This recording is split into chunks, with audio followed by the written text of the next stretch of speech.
Good morning. Good morning. It's time for another pre-market post-wave report with yours truly, the Algo Capitalist, aka the Vulcan, coming to you live from PulseWaveTrading.com, home of the world-famous post-wave price trigger reports. Why am I getting a call as soon as I go on the air? And I don't even know this number, and I don't know this area code. Oh, well. So, as I was saying, today is Thursday, April the 28th, 2022. The time is 9:29 a.m. Eastern Standard New York Time, and the market is about to open. So let's do this quickly as far as what happened in the overnight markets that you need to be aware of. All right, currently we got the US dollar index up 71 pips at 103.67. It topped out at 103.92 in the overnight. The euro is off 58 pips at 105.23, marching towards parity. It did hit the overnight low of 104.90. Pound sterling down 98 pips at 124.42. Overnight low was 124.21. And the Aussie dollar is down 34 pips at 70.90, bouncing off the overnight low of 70.78. Bitcoin futures are up 575 points at 39,479. Ethereum up 56.5 points at 29.14 even. Crude oil is up 8 cents at 102.10. Overnight low was $100.10, and it actually hit an overnight high of $103.06. Nat gas is off 19 cents at $7.14. Gold futures are now trading down $2.40. It was down a lot more than that. Last price is $1,886.40 per ounce. It did hit an overnight low of $1,871.60 per ounce. Silver futures are 44 cents, trading at $23.06 an ounce, bouncing off that $22 handle. Yep, we broke into $22.96. That was the overnight low. Dow futures up 177 at 33,427. The E-mini NASDAQ 100 futures up 270 at 13,276. E-mini S&P 500 up 56.5 points at 42.36 3/4. And the Russell My Hustle is up 25 points at 1906.10. The long bond futures are down 16.30 seconds at 141 2/30 seconds. And soybeans are off 3 cents today at $16.88 per bushel. And corn is up 2.5 at $8.14 per bushel. And wheat is up 3, and it's trading around $10.94 per bushel. As far as the news regarding these markets, well, the stock market is trying to figure out what to do, because here we are going into the end of the month. Fed signals are spooking investors, and global economic uncertainty is rampant. Two market icons have a warning for the economy as the stock market closes out a brutal month and bonds crater. Investors have grown increasingly wary that hawkish Fed policy is setting the economy up for a recession. The slide in the stock market, according to ARK investors Kathy Wood, suggests that the Fed could end up sinking the economy the same way that the Fed is sinking her ARK funds. If you follow the ARK funds have been getting punished, pummeled, jack slapped, pimp slapped, beat down, stomped out. Equities and bonds seem to be warning the Fed that its policy measures could cause an economic and or financial crisis. Equities are swooning and the yield curve is approaching negative territory, and that's according to Ms. Woods. She tweeted that on Tuesday. Her comments follow Deutsche Bank's prediction that a major U.S. recession could be looming before the end of 2023. Meanwhile, Big Short investor Michael Burry has his sights set on household finances. Vast amounts of cheap money during the planned scam-demic boosted consumers' wealth, Burry said, and that is at a risk of faltering in the face of historic inflation and falling asset prices. This is the problem, Burry said in a now deleted tweet on Tuesday. Quote, last 18 months, $850 billion in direct stem checks, $400 billion in cash out refis, $1+ trillion in forgivable loans. Between $250 and $500 billion of it they claim is fraudulent, another $4 trillion indirect, etc. What recapitalizes the consumer now, Burry added, higher wages can't do that. So raising the minimum wage is not going to help, and neither is just all out higher wages, period, across the board is not going to help. Wow. In other news, NASDAQ futures have got a lift from a rally in Meta. Shares in Facebook's parent company are up sharply in the pre-market, bringing some much-needed cheer to the beaten-down tech sector. I can tell you right now, Facebook is literally up $27, ladies and gentlemen. That's right. You heard me right. It's up $27 right off the bat. Earnings on deck. We have American Airlines, Alaska Air, and AT&T reporting. All right, now some opinions from across the wires here. There are 3 best ways to gain exposure to the real estate sector and prepare for inflation, according to a fund that has risen in 34 of 37 quarters. Since 2012, this top Blue Rock fund has brought in positive returns. Of course, they don't mention what the fund is. The euro hit a 5-year low against the dollar. Russia's halting gas flows have darkened the economic prospects for Europe. The IMF warned that the ongoing war in Ukraine will have severe economic consequences for Europe. After Elon Musk's purchase of Twitter, it's not quite a done deal just yet. Notably, he may have to put up more collateral if Tesla stock falters. Well, I can tell you right now, as far as Tesla stock faltering, let me just check here and see where we are on the Tesla. I don't see it, so hold on. It's not in my little watch list, so I'm going to go ahead and add it real quick, and I'll tell you what's really going on. Let's see here. So here's Tesla. All right, so, not good. Not good at all. Tesla is down $3. Oh, make it $5.24. It just jumped. It was down 3, and it jumped down 5. Ouch. Not good.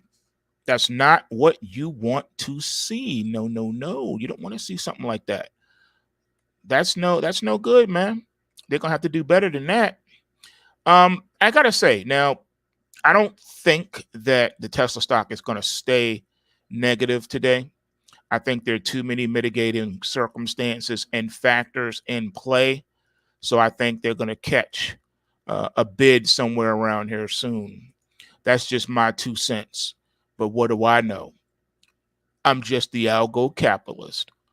All right, so what else we need to deal with? All right, let's finish this this news right here right quick. All right, so Russia, excuse me, is facing its biggest slump in oil production since the final days of the Soviet Union. Russia estimated its oil output could fall as much as 17% this year, signaling the worst crash since the 1990s, according to a new report. BlackRock's chief global investment strategist shared the best investment opportunities she sees right now. Wee Lee said investors should be paying attention to the peak federal funds rate instead of the pace of rate hikes. And despite her optimism for the economy, she explained why the risk of a policy mistake by the Fed has grown. So pretty much across the board, analysts or agreeing that the Fed is messing up. The Fed is slipping. Dogecoin trading surged after Elon Musk takeover of Twitter. 5 crypto veterans discuss the future of the meme coin and why its potential real-world uses may translate into future gains. Robinhood stock dropped after the company announced it's cutting 9% of staff. Now, traditionally, ladies and gentlemen, Wall Street loves layoffs. In case you didn't know that, Wall Street loves layoffs. Every time a company would announce a layoff, their stocks would just explode higher. So this is interesting that Robinhood stock is dropping on the news. And this is after a period of rapid growth during the scammed pandemic. The cut should improve efficiency, increase our velocity, said CEO Vlad Tenev. The company reports earnings after the close on Thursday. So very interesting set of circumstances on that one. Well, ladies and gentlemen, it's time. It is time. It is time to put on your thinking caps. It is time to put on your big boy girl and big boy pants, roll up your sleeves, and dive deeper. You know, news is one thing, right? But there comes a time when you have to be able to dissect the news and go behind the news. It's not just important what people say, it's also important what they don't say, what they fail to mention, and how they go about mentioning what they mention or not mentioning what they don't mention. Sounds confusing, but we're gonna get into it. So in the past episodes, you've heard me discuss and talk about scientism, which is different than the study of science or the practice of science. Scientism is basically a religious cult that claims a hyper parabolic belief in science, but it's not really a belief in science. Scientism is just anytime they say whatever they want you to believe and they say the word science behind it, it's supposed to trigger a response in your brain that, okay, this person's an expert, they know what they're talking about, and it shuts down your critical thinking to the point that you don't even question or research or examine what is coming out of their mouths. But in the same line with scientism is a doctrine called medicalization. Medicalization. That is a big mouthful of a word. You may have heard of it, but the term medicalization is so significant and relevant, it has its own Wikipedia entry. Around since the 1970s, the word applies to the process of regarding as much of human life as grist for the medical model mill as possible to essentially control as much of human life as possible, using drugs and devices and doctors and medical procedures and make lots of lucre while doing it. Yes, yes, yes. It can be construed as a type of social manipulation that attempts to enforce and superimpose so-called standards and thereby normalize the wide-ranging spectrum human activities which are diverse, idiosyncratic, and often based on nothing more than the unique nature of personal preference and individual biochemistry. Now, one of the problems with the medicalization of everyday life, excuse me, is the tendency for it to become disease mongering. You're familiar with fear mongering, but there's also a thing called disease mongering. And yes, it is a thing. At what point do we need to control all aspects of body and beings such as health and the development of disease. At which point do regular mammograms and prostate exams and colonoscopies become excessive?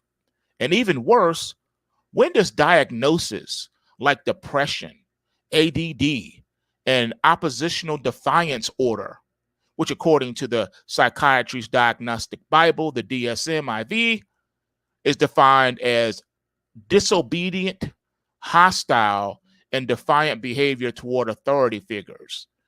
When does that become oppressive? In fact, nothing exemplifies the tendency for everyday behaviors to become medicalized than the world of psychiatry. When even ordinary, non-extreme behavior can easily find itself in the medical model's crosshairs. According to Zaz, psychiatry's first order of business was to establish insanity as a genuine disease. In essence, psychiatry was an inverted medical practice that is a textbook case of medicalization. Diagnoses, oftentimes nothing more than labels that reframe a dislike of authority and a desire to shop, surf the internet, or indulge in habitual behaviors as illnesses and self-serving, whether said behaviors are in actuality extreme enough to require application of the tool's model of medicine. Well, that's yet to be seen, but the result is in essence the doctor and his diagnosis as the sole determinant of whether or not a depressed, addicted, or otherwise mentally, emotionally disturbed patient is actually dealing with a disease. This is, as Saz writes, psychiatry is medicalization through and through. Now, one of the most tragic and egregious examples of psychiatric medicalization involves children. That's right. Over the past 2 decades, what used to pass for rambunctiousness, insatiable curiosity, and excitement is now regarded more and more as an opportunity to medicate. They call it ADHD. And according to the U.S. Center for Disease Diagnostics, have been increasing 3% a year since 1970. Now, that's what you call exponential growth. Too bad your savings account at your local bank doesn't do that. Currently, more than 6 million children, more than 1 out of 10 between the ages of 4 and 17, have been labeled attention deficit. Although, according to the Hastings Center, an organization that bills itself as a bioethics research think tank, many of the manifestations of the behaviors that today we call symptoms of ADHD, which is inattention, hyperactivity, and impulsivity, have been recognized as problematic for the last 100 years and arguably for much longer. In any case, whether or not a child has attention or concentration issues, in the opinion of this pharmacist anyway, that should not be an excuse to medicalize him with physician-approved poisons, i.e. drugs, any other doctor interventions. Now, in addition to psychiatry, the medicalization has affected some of the most intimate areas of human activity. In the 1990s, even the bedroom became a viable target for medical model sharpshooters. That's when the little blue pill forever changed the way we think about and have intimacy. Viagra, Pfizer's Azure entry into the ED market made male virility and intimate vigor yet another reason to go to the doctor. These days, many millions of men can enjoy regular, long-term, you know what, thanks to the support of at least 3 different pharmaceuticals that generate drug companies more than 5, not 1, not 2, not 3, not 4, but $5 billion a year in sales. Wow. Men who are losing their masculine mojo, non sexually can now enjoy a jolt of manliness via prescription testosterone creams and gels. You've probably seen the ads, which seem like they air during every commercial break and feature middle-aged studs telling us how they used to be fat, fatigued, and sexless until they started applying their androgel or Azeron on their arms or abdomens. What they don't tell you, however, is the fact that using prescription testosterone may not be risk-free. In a study published in the New England Journal of Medicine in 2009, men on testosterone therapy was shown to have 4 times as many cardiovascular problems as non-medicated men. The number of events was so significant that the study had to be stopped.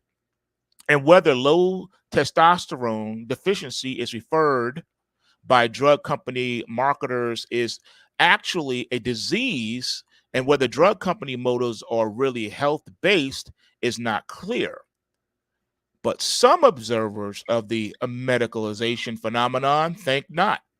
According to Barbara Menzies of the University of British Columbia School of Public Health, testosterone, by marketing testosterone therapy and expanding the boundaries of the disease to common symptoms in aging males, such as fatigue and reduced libido, drug companies seek to increase their markets and boost their sales.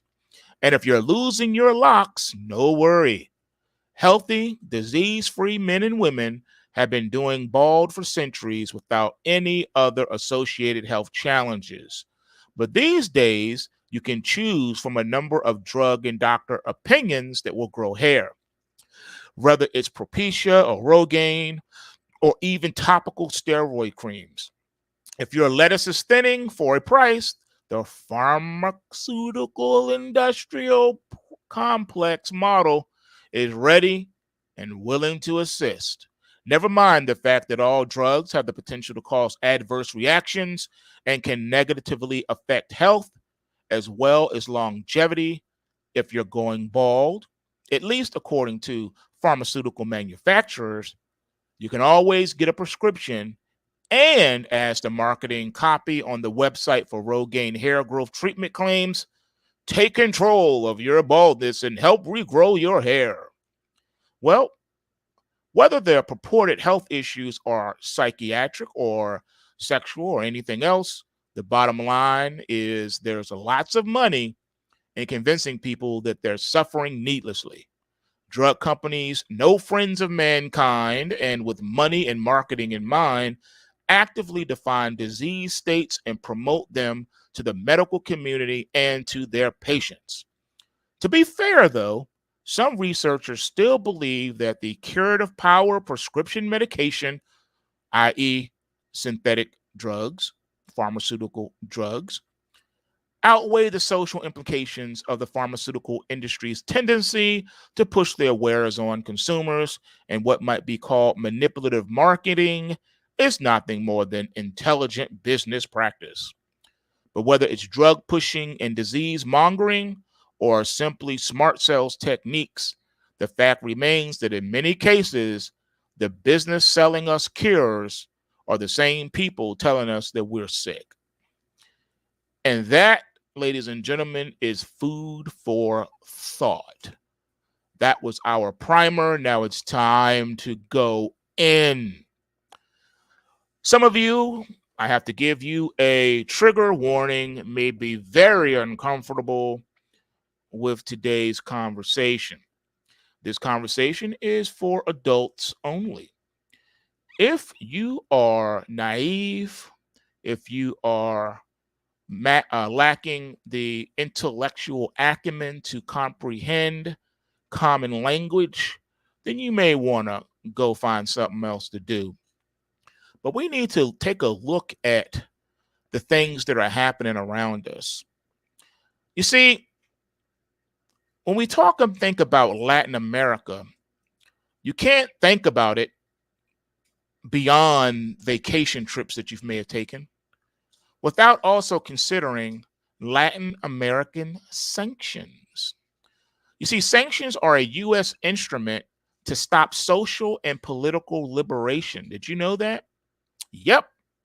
Imperialist nations use unilateral sanctions in addition to other measures of direct interference, such as direct coups d'etats, or indirect, such as color revolutions, to consolidate their form of domination in countries that seek more autonomy. That is not allowed. The socio-economic oppression called sanctions or economic blockades are a form of response coming from imperialist nations that want to perpetuate their form of dominion and domination to countries that seek more autonomy and social and political liberation. Nations that fight for their freedom show their far more strength, then you know what? They may manage to survive and form a society based on their present and historical material environment. But above all, these nations demonstrate that they can form autonomous partnerships with several foreign nations, whether or not they are allies of their countries that once controlled them, and flow their economic and social development.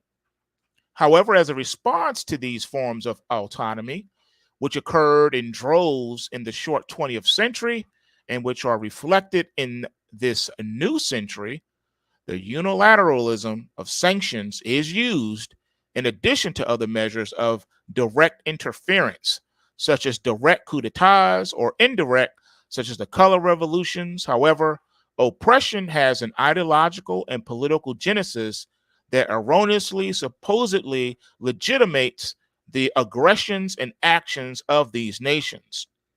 Their ethnocentric ideals of superiority and guardians of order. To this end, we must go in and examine the USA on the Latin American continent. In order to of this, you have to go a little bit back in time. You see, this evil was born of the Monroe Doctrine. The Monroe Doctrine, established by U.S. President James Monroe in 1823, was based on the assumption that Europe would not interfere in Latin American countries. European nations met to discuss the course of Europe and to redraw the map of the old continent. Undoing the French expansion led by Napoleon years earlier, in political matters, Europe sought to stop the processes of independence initiated by its former colonies in America. They learned a lesson when America rose up and started and kicked everything off with the Boston Tea Party. So in this way, the doctrine had the force of Northern American regional imposition and its potential opposition to the European old regime.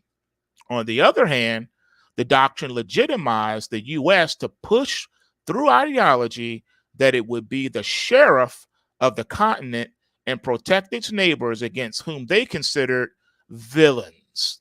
Today, we can evaluate these attitudes for what they are: bad jokes. Now, with legitimation, the North Americans made Latin America their backyard and imposed their societal expansionism on this group of countries. We take as examples the march to the West and the interventions in sovereign nations. All these forms of maintaining order took a form legitimized by the North American egocentrism itself, where they would be the liberating nation, even taking deaths and oppressions to the battered nations. So where does that leave said nations? Well, it brings us to the factor of global bipolarization. After the Allies, led by the Soviet Union, the former USSR, destroyed Nazi fascism in Europe and Imperial Japan in Asia, there was a global division until the end of the 20th century. On one side were the USSR and its Eastern European allies, in addition to Cuba, along with some African, Middle Eastern, and Asian countries. On the other hand, in an ideological, socially, politically, and economically totally opposed bloc was capitalism led by the USA and its Western dogs. But remember, when we say the word capitalism, it does not mean capitalism. All right, remember, they specialize in redefinition of words. It is not traditional capitalism, such as free market and things of that nature. No, no, no, no. When they say capitalism, they mean government interventionism. All right, and continued management or mismanagement.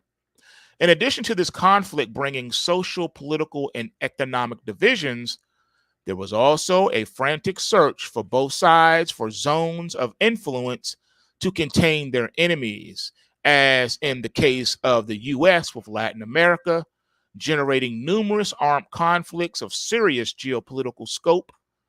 This new environment led to the expansion of the Monroe Doctrine and established the Latin American continent as a North American socio-political laboratory where they imposed political and economic regimes they trusted, regimes that were always authoritarian and anti-communist, in addition to financing torture and acts of state terrorism against opponents of these regimes.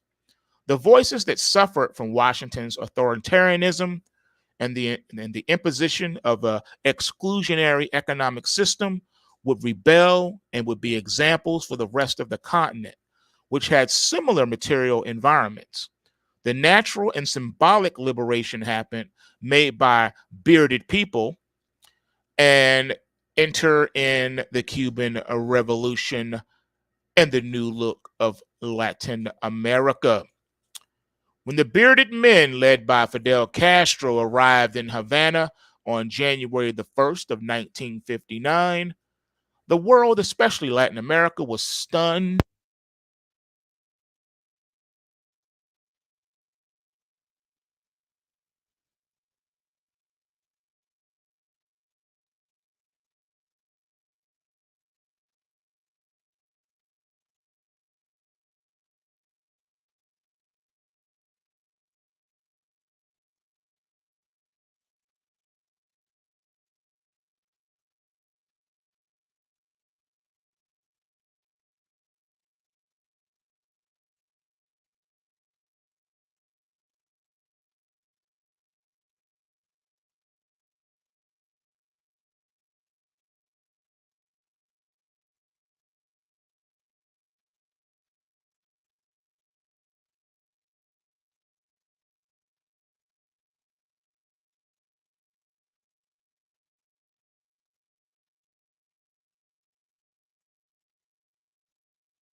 I don't know what happened. Okay, my audio must have turned off. What's the last thing y'all heard me say? Somebody type it in the chat. What's the last thing you heard me say? And then we'll take it from there.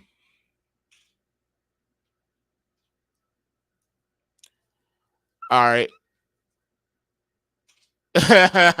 Yeah, I'm not surprised, man. I am not surprised. Seriously, I am not surprised. All right. Okay, got you. Thank you. Thank you. Thank you. Thank you. Okay. Great. Great, great, great. Let me pick up where I left off at. All right.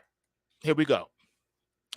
Okay, so we left off with Fidel Castro. Well, for those that don't know, Fidel Castro arrived in Havana on January the 1st of 1959. Now, the world, especially Latin America, was stunned by the tanks that surrounded the people cheering the guerrillas coming from the mountains and the symbology behind that act. Furthermore, for the Cuban population, this represented a new construction of their society, all right, based on the blueprint for a new world order. Now, opposed to the Batista regime that was supported by the U.S. and then strengthened by them, and of course, they supplied them with all the materials, weaponry, and whatever they needed. But there was an issue that came up after this. After the triumph, Fidel and his companions imposed radical changes on the island, ranging from literacy that reached the entire population to an expansion of political citizenship.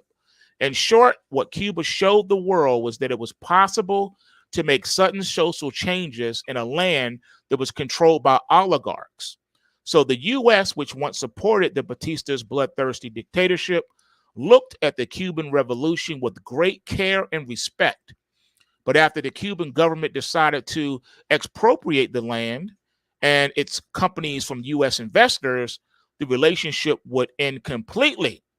So what Fidel Castro did was he pulled the juke move on the U.S. and their investors, and they didn't like that. So consequently, soon after this attitude and in response to Fidel Castro's move, the U.S. government adopted a plan to overthrow, that's right, overthrow the Cuban government, where they financed and trained Cuban missionaries residing in Miami, Florida, with the aim of overthrowing Castro and converting the population to coup ideologies. But the population was on the government side, and the stalemate would result in the failed Bay of Pigs invasion. That's right, ladies and gentlemen. Fidel Castro didn't do nothing to the United States. He didn't threaten the United States. He didn't do any terrorist acts in the United States. All he did was bring literacy to the people. He taught his people how to read and write and help to make the island better for his people. And in doing so, he said, to the U.S. investors, we don't need you because your money comes with strings attached. You want to control us, and we're not having that. So the U.S. said, well, then we'll just have to kill you and install a puppet that we control who will do what we want him to do. So Cuba resisted and looked to the Soviet Union for support, which was a rival power to the USA. So Castro and his government already showed a socialist tone in their governmental attitudes, which he didn't have a choice. He had to bring something to bring the immediate healing to his country. He needed to do something quickly. He didn't have a choice. What do we expect a person to do, right? So even before they proclaimed themselves in 1961 a socialist nation, moreover, the Soviet help, which would come from installing missiles in the nation, would help to maintain the government. The missile crisis is a very important topic, but I want to focus on the representation of the Cuban Revolution and its alternative to the U.S. interests. Now, the symbology of the revolution brought a new dream of liberation, causing countless nations to see Cuba as an example to be followed and to try their social liberation.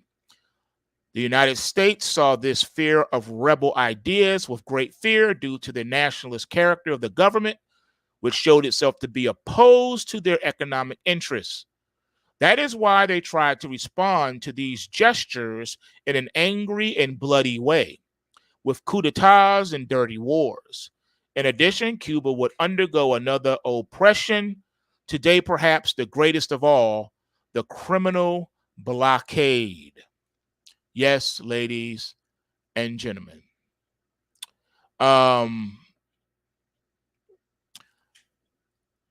Enter the blockade of Cuba.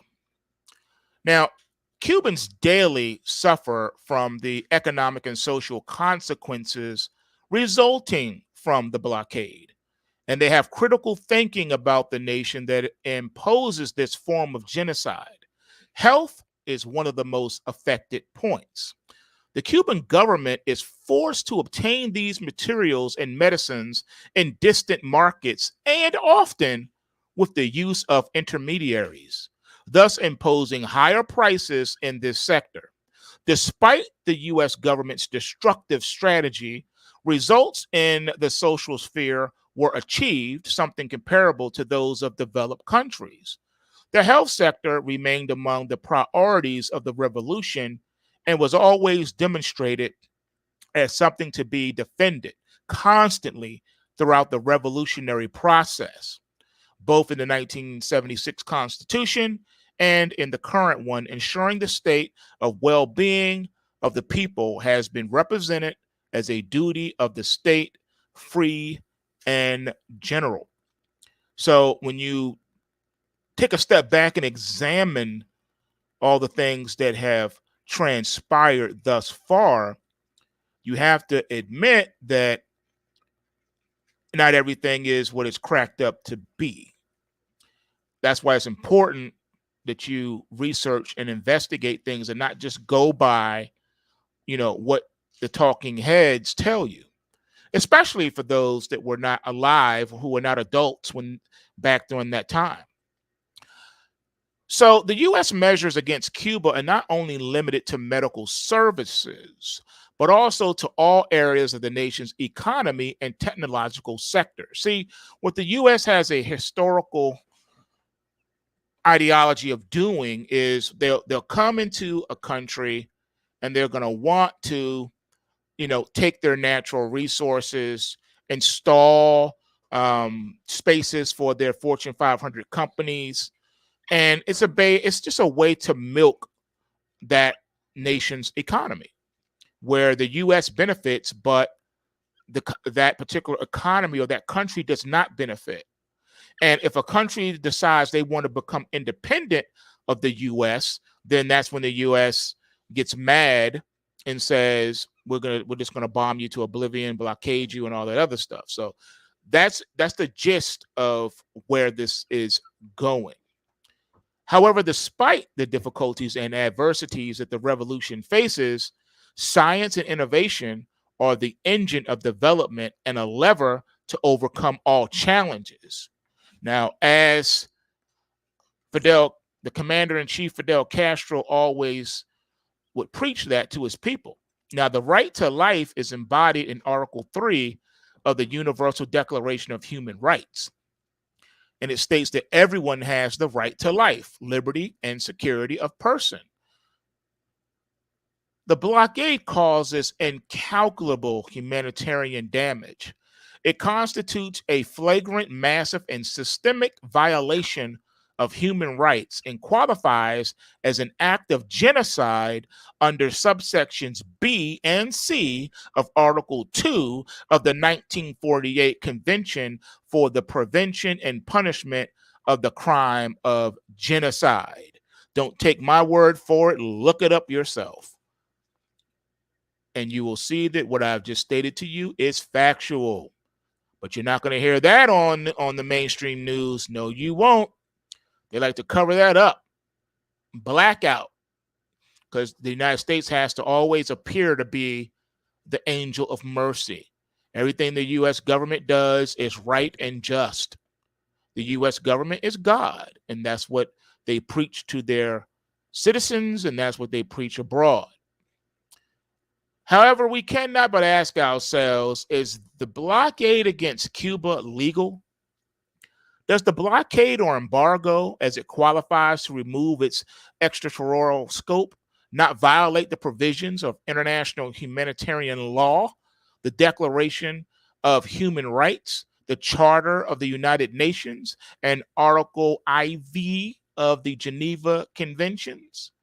A simple reading of this article will allow us to warn about the continuous violations that are based on the privilege of measures aimed at strangling the economy of the Antilles with the objective of killing a whole people, with disease sowing discontent in the civilian population and undermining support to the revolutionary process. If the United Nations General Assembly for 27 consecutive years almost unanimously supported the Cuban resolution against the blockade imposed by the United States, it is because, in the light of international law, this constitutes the greatest war crime carried out against the country in peacetime. But you're not going to hear the mainstream media address that. They're not going to have a open forum debate on that one. So what are the reflections of the Cuban Revolution? Well, Cuba stands as a symbol of hope and an example to other Latin American countries, especially those that defend themselves against colonialist actions. That's right. Colonialism is not dead, is it? The Cuban rebels would influence guerrillas against the Borges dictatorship in Latin America, such as the Brazilian guerrillas that fought in 964, to social revolts in the context of neoliberal capitalism, such as Chavez's Bolivarian. And furthermore, the persona of Commander Fidel Castro would be immortalized as a savior for the continent's poor and would be a reference to the progressive and Bolivarian governments that were born on the continent. Hugo Chavez, the Venezuelan president from 1999 to 2018, would absorb the radicals in the U.S. and also build a democracy opposed to the oligarchs' interest of its elites, in addition to making important social transformations in the life of their ideals and consequently reducing inequalities. Now, Chavez and his successor, Nicolas Maduro, suffered from the imperialist beards who will try to make imperialist alliances. So not only the Venezuelan people, but also the Nicaraguan Sandinistas, the Bolivarian people, the Brazilians, among other examples, are constantly influenced by Cuba and its bearded men, a living revolution. This is why you keep hearing about economic crises in these nations. So now you know who is to blame for that. You know who is behind that. So not only have we examined the nation of Cuba, but we also need to examine a little teeny place called Ukraine. So what is really going on? Have you ever asked yourself that question? And, most people, we don't just sit around and, absorb, just factoids on nations. We don't have time to do that. We got to live our lives and do what we do, So let's examine things from a slightly different perspective. How about this? For the first time, global military spending exceeds $2 trillion. For all of its rhetoric that you hear here in the United States, they sure do make a lot of money off of military spending. They sure do make a lot of money selling arms. They sure do make a lot of money selling missiles and tanks and things to other nations. What's up with that? Well, let's examine. In 2021, global military spending continued to rise, hitting an all-time high of $2.1 trillion. This was the 17th year in a row that spending increased. 17th year in a row. Ladies and gentlemen, the military-industrial complex is alive and well. The top 5 countries in terms of spending were the United States, China, India, Russia, and the United Kingdom. These countries constitute 62% of the total spending in the world. The United States military spending in 2021 was $801 billion, down 1.4% from the year 2020. However, the U.S. funding for military research and development increased by 24% between 2012 and 2021. On the other side of the aisle, China's military spending in 2021 was just a measly $293 billion, up 4.7% compared to 2020. Next, you have Japan's military spending in 2021, which was $54.1 billion. Their spending rose a whopping 7.3%, the highest annual increase since 1972. India's military spending in 2021 was $76.6 billion, up only 0.9% from 2020. The United Kingdom's military spending in 2021 was $86.4 billion, up 3% over the year 2020. Russia's military spending in 2021 was $65.9 billion, up 2.9% from 2020. Ukraine, however, Ukraine, their spending is up 72% since 2014. Their spending in 2021 decreased to $5.9 billion. And last but not least, Australia. Aussie land, your military spending in 2021 was $31.8 billion, up 4%. Wow. Just wow. You know, facts are facts. And while we're on the subject of the military industrial complex, we got gun violence happening right now, which is the leading cause of death among youth in the United States of America. Gun violence becomes the main cause of death among the U.S. and among its youth as successive administrations struggle to curb the problem that has been haunting the American people. Gun violence overtook vehicle accidents as the main cause of mortality among children and adolescents in the U.S. by 2020.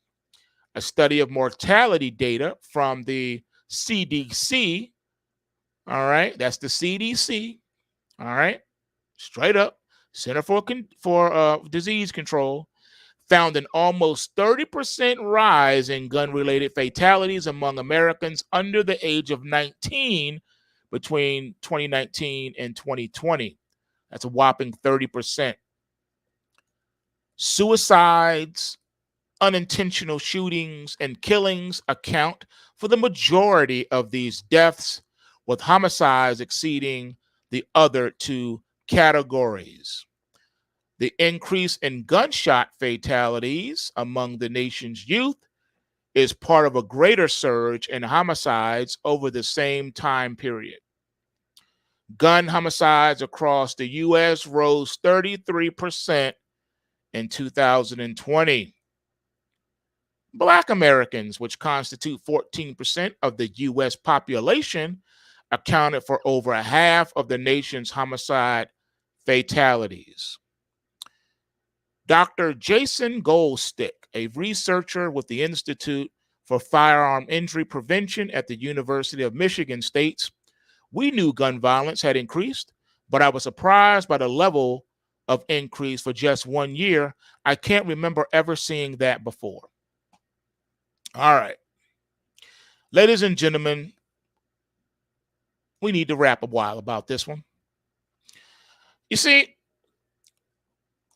this issue that we just finished discussing is not necessarily really about gun violence. Nope. On the contrary, it's really not about gun violence. It's about something else totally. Think about it. What is the prevailing trend, the pattern that you see in the information I just gave to you? It should be obvious to you. But in case it's not, in case you can't see the pattern is not the gun. The pattern is the homicide, the murder. The gun is just a weapon of choice. Think about it. Let that resonate for a minute. We have a lot of banter going back and forth, particularly in the U.S. It's a raging debate about the right to keep and bear arms, according to the U.S. Constitution. Well, at the end of the day, the gun is not your problem. It's not. If you take a look at Europe, especially the UK, what is their leading weapon of choice? Knives, because you can't get a gun in the UK. Knives. They have the highest knifing incidence in the world. Did you know that? The highest incidence of knifings in the world. So when you talk about the USA, well, the US has the most gun violence in the world. That's true, it does, because that's the weapon of choice. But UK is in the same boat. It's just that their weapon of choice is a knife. What is the trend here? The trend is this. It's not about the weapon of choice. It's about the mentality of the individuals in these countries. You don't need to have an advanced degree in psychology or psychiatry or medicine or even law for that matter to see the pattern here. It all goes back. It goes back thousands of years. Thousands of years ago, there was something that kicked all of this off. Do you remember? Well, there were these two distinguished gentlemen. One, his name was Abel, and he had a brother named Cain. You all know the story. Cain slew his brother Abel. Okay? Did he use a knife? Nope. Did he use a gun? No, he did not. But he still slew his brother. The issue is not about the weapons, ladies and gentlemen. It's about the suicidal tendencies. It's about how human beings have lost their minds. Mental illness runs rampant throughout the world. Just look at the homicide rates. You don't have to be a religious person to see that there is good and evil operating in the world. What does it take for a man to slay his brother? What does it take for people to commit acts of murder, to take a life? Do you know how appalling and abysmal murder is?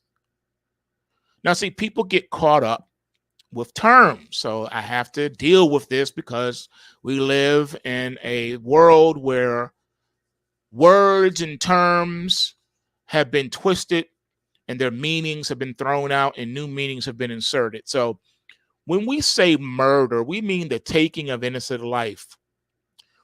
Killing is different from murder.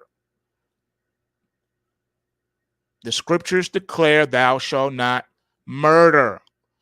The Hebrew word used for kill in that text is the same word used for murder. Okay, the taking of innocent life.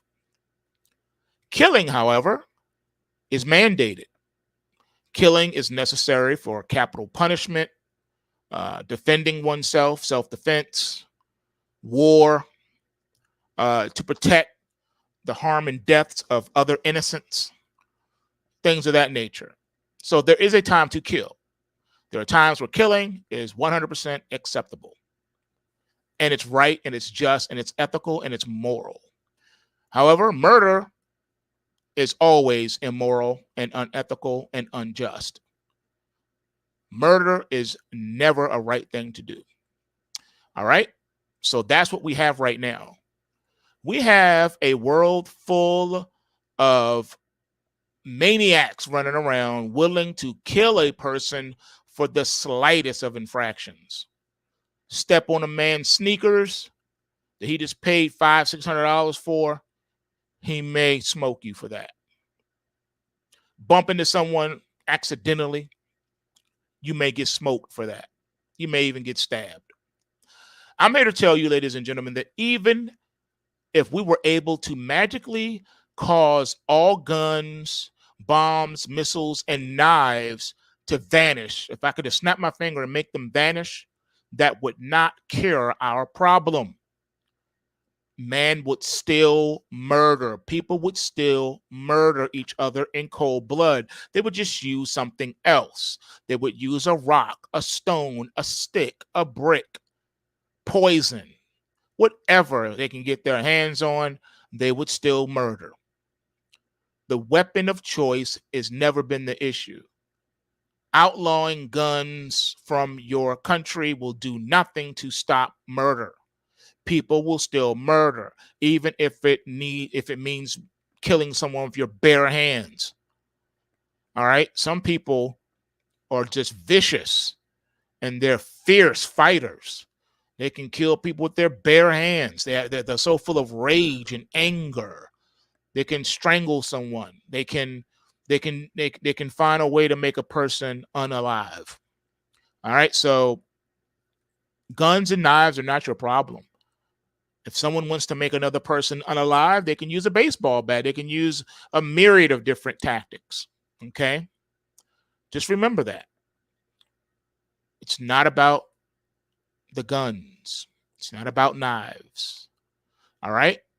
Remember, before gunpowder was first discovered, people used swords and machetes and daggers, all types of blades, and balls with spike points on them, and chains. All right? All types of things. So murder has been with us from the beginning. All right? You got your boy Cain to thank for that. Cain is responsible for bringing the spirit of murder into the world. He was the first murderer. And that is what it is. All right. So now you know what time it is. Now you know what's going on. All right. So then where does that leave us, ladies and gentlemen? Well, it lets you know that the Bible was right yet again. If you take a look at just how things have escalated over the centuries, you know, it's staring you right in the face, man. It's not impossible to really see what's going on here. You know, we are living in very perilous times, you know?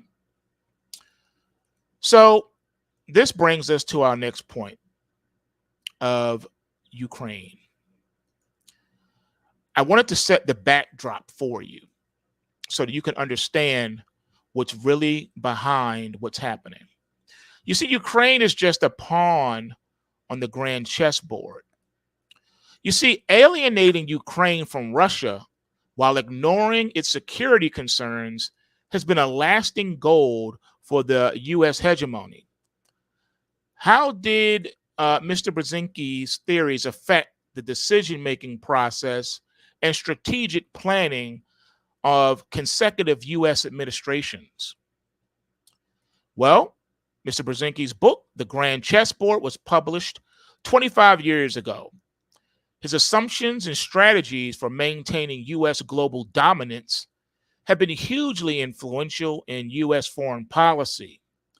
As the conflict in Ukraine evolves with the potential of escalating into a world war, we can see where this policy leads and how crucial it is to reevaluate. You see, it all starts from a need to dominate Eurasia. The basic premise of the Grand Chessboard is outlined in the introduction.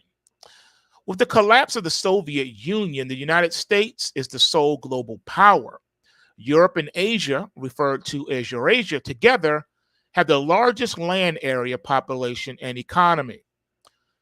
U.S. must control Eurasia and prevent another country from challenging a U.S. dominance.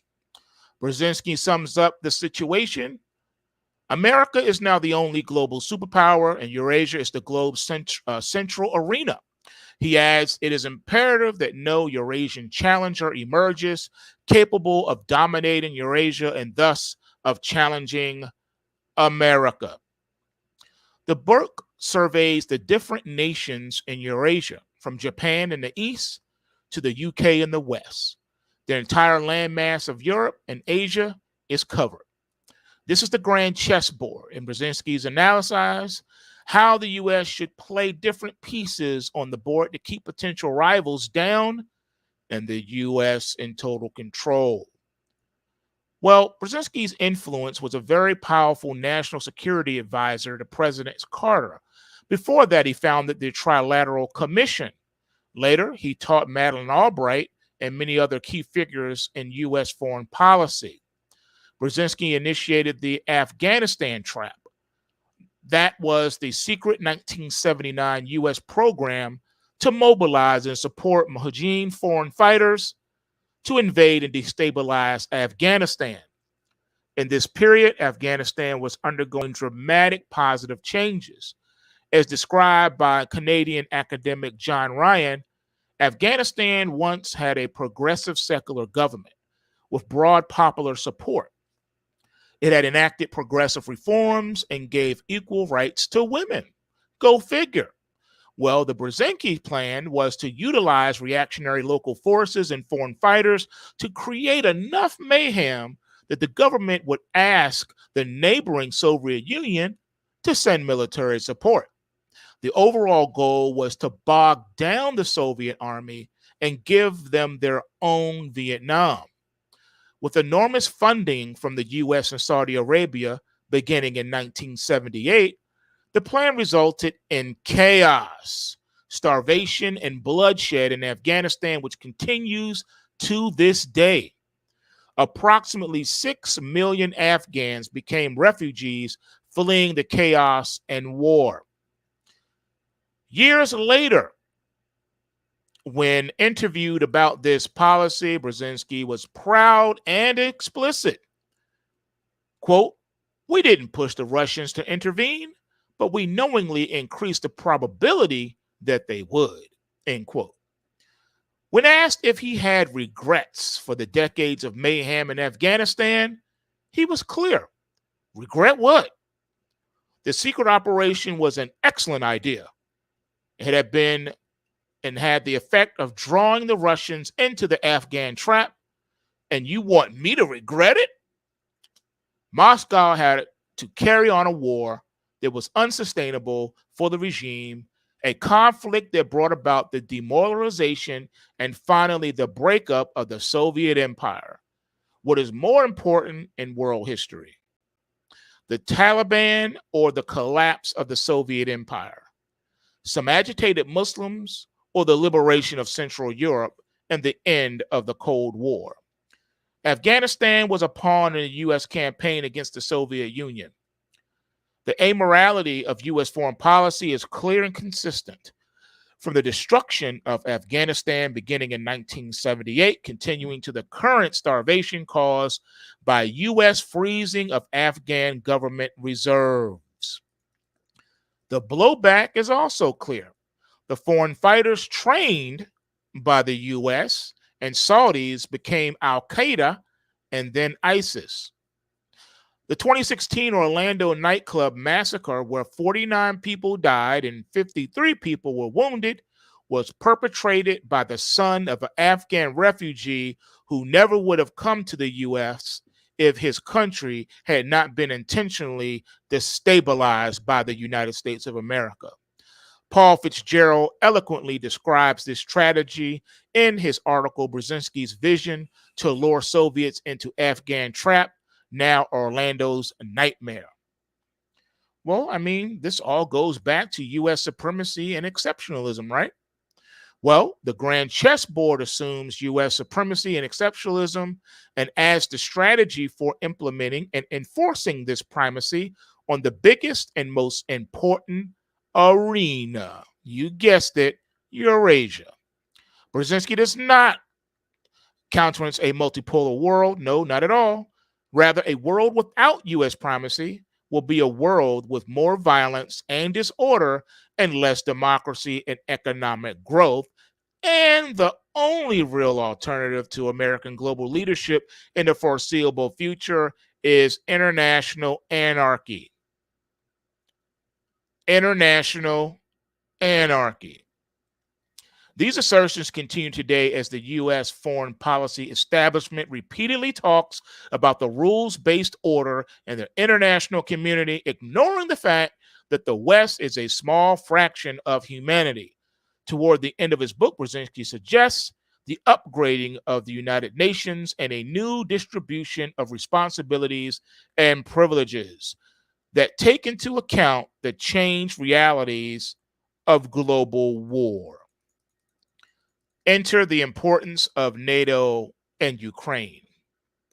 Well, with the dissolution of the Soviet Union and Warsaw Pact, many people in the West believed NATO was no longer needed. NATO claimed to be a strictly and defensive alliance, and its only rival had disbanded. Brzezinski and other U.S. hawks saw that NATO could be used to expand U.S. hegemony and keep weapons purchases flowing.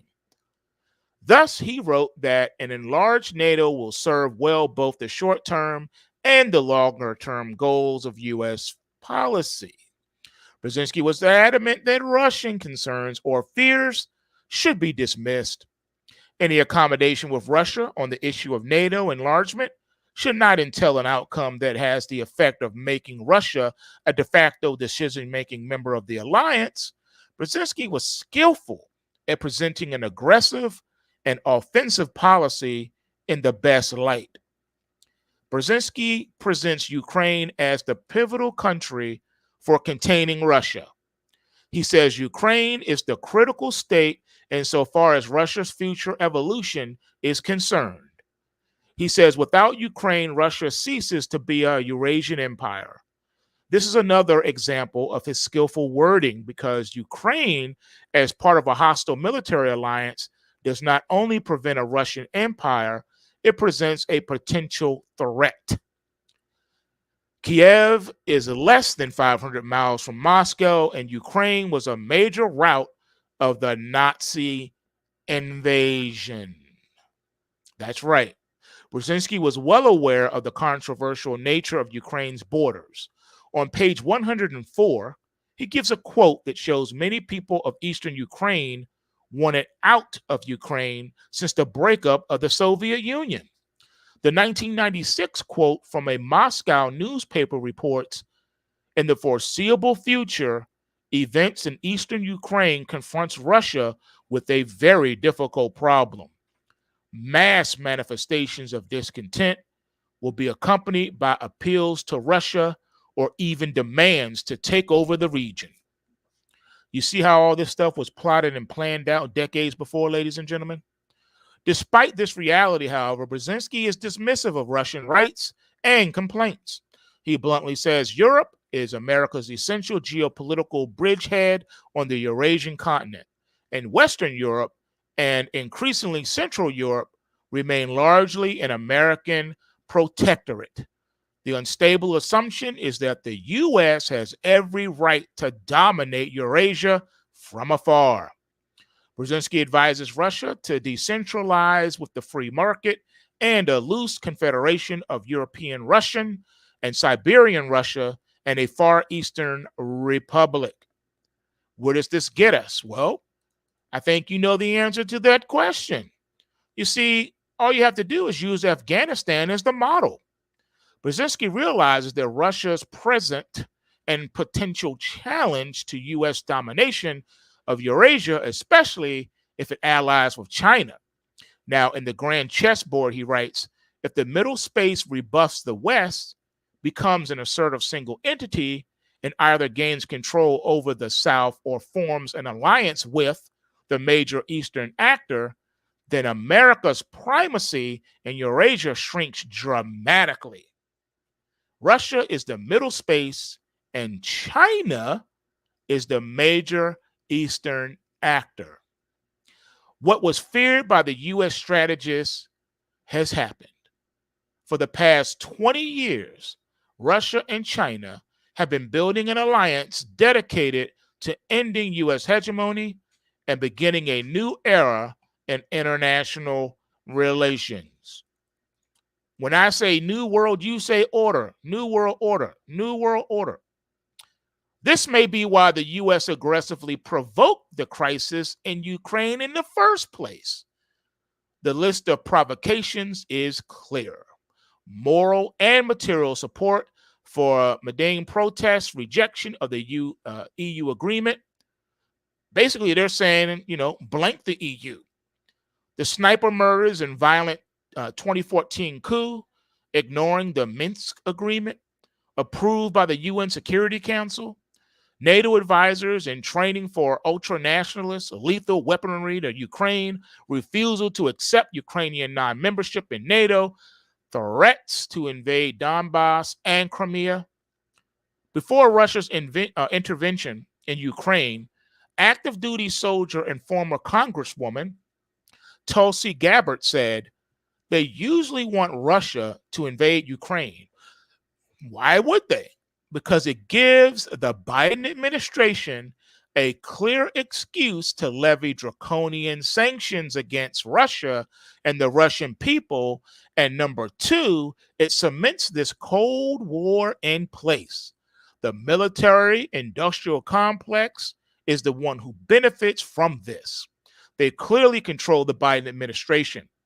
Warmongers on both sides in Washington who have been drumming up these tensions. If they get Russia to invade Ukraine, it locks in this new Cold War. The military-industrial complex starts to make a ton more money. Who pays the price? The American people, the Ukrainian people, the Russian people pay the price.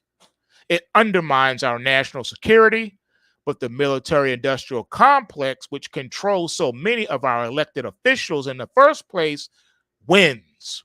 And they run the bank as well. This is accurate, but the reasons, however, for the provocations go even deeper. Yes, they do. Hillary Clinton recently summed up the wishes and dreams of Washington hawks. Quote, the Russians invaded Afghanistan back in 1980. A lot of countries supplied arms, advice, and even some advisors to those who were recruited to fight Russia. A well-funded insurgency basically drove the Russians out of Afghanistan. I think that this is the model that people are now looking toward, end quote. U.S. foreign policy has been consistent from Brzezinski to Madeleine Albright, Hillary Clinton, and on the Victoria Nuland. The results are seen in Afghanistan, Iraq, Yugoslavia, Libya, Syria, and now Ukraine.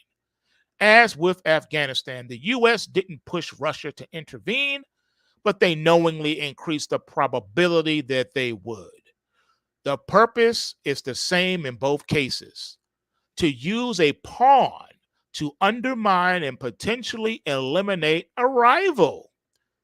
We expect the U.S. will make every effort to prolong the bloodshed and war to bog down the Russian army and prevent a peaceful settlement.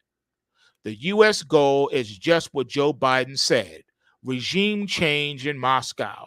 Like Afghanistan, Ukraine is just a pawn on the chessboard. Ladies and gentlemen, there you have it. Ukraine is a pawn on the grand chessboard. Now you know the truth about the why of what is going on in Ukraine. It was not what you expected. Now, was it? Tell the truth. You wasn't peeping that level of game. I know. It is what it is, folks. These are the days that we are in. These are the days we find ourselves in.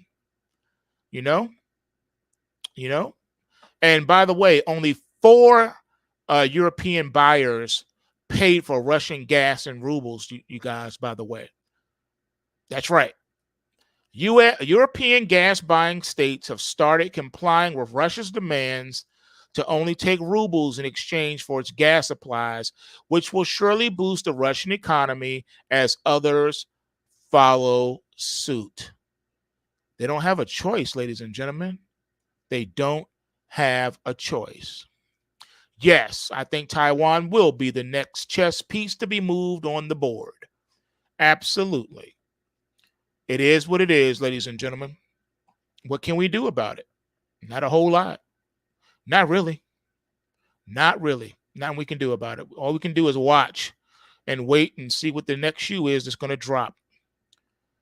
That's all we can do right now, because we don't know, all of the working parts, and it has many movable working parts.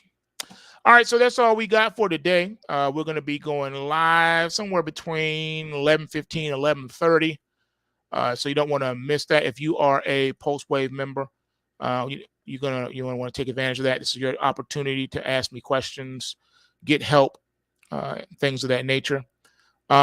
We start off on YouTube, and then we go into the private chat room and go over anything that you guys need assistance on. So that'll be coming up forthwith.